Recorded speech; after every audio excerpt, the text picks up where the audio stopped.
सांस लेने में दिक्कत होना ये एक बीमारी नहीं है, ये एक लक्षण है।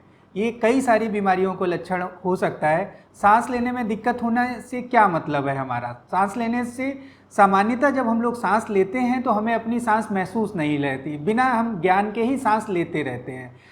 किसी वजह से जब हमें सांस महसूस होने लगती है तब हम इसे सांस लेने में दिक्कत होना कहते हैं।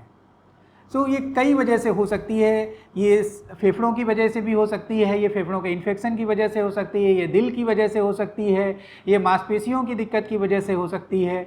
अगर आपकी नाक बंद है, नाक बंद होने की वजह से भी आप सांस लेने में दिक्कत होती है। गले में दिक्कत है, गले में सूजन है तो आपको सांस लेने में दिक्कत हो सकती है। फेफड़े की कोई बीमारी है, फेफड़े की बीमारी जैसे आपको अगर इन्फेक्शन हो जाता है, निमोनिया हो जाता है तो आपको सांस लेने में दिक्कत हो सकती है।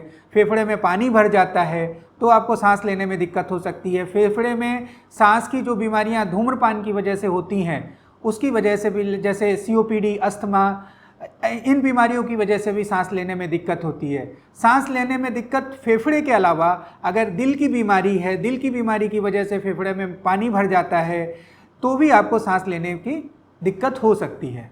अगर आपको अपनी सांस महसूस हो रही है, आप जल्दी जल्दी सांस ले रहे हैं, आपको घुटन महसूस हो रही है, आप ऐसा महसूस कर रहे हैं कि हम अपने घर के खिड़की दरवाजे खोल दें और खुली हवा में चले जाएं, साथ में ऑक्सीजन घट रहा है, आप सांस की दिक्कत की वजह से सो नहीं पा रहे हैं, बार बार उठ जा रहे हैं, घबराहट महसूस हो रही है, दिल की धड़कन बहुत तेज़ हो रही है, साथ में सांस लेने की दिक्कत के साथ में आपको सीने में दर्द हो रहा है, बेहोशी छा रही है, ब्लड प्रेशर कम हो रहा है, एकदम पसीना आ रहा है, ऐसे समय में आपको डॉक्टर के पास जाना चाहिए, डॉक्टर से अपनी जांच करानी चाहिए और डॉक्टर की सलाह के हिसाब से आपको आगे का इलाज करना चाहिए।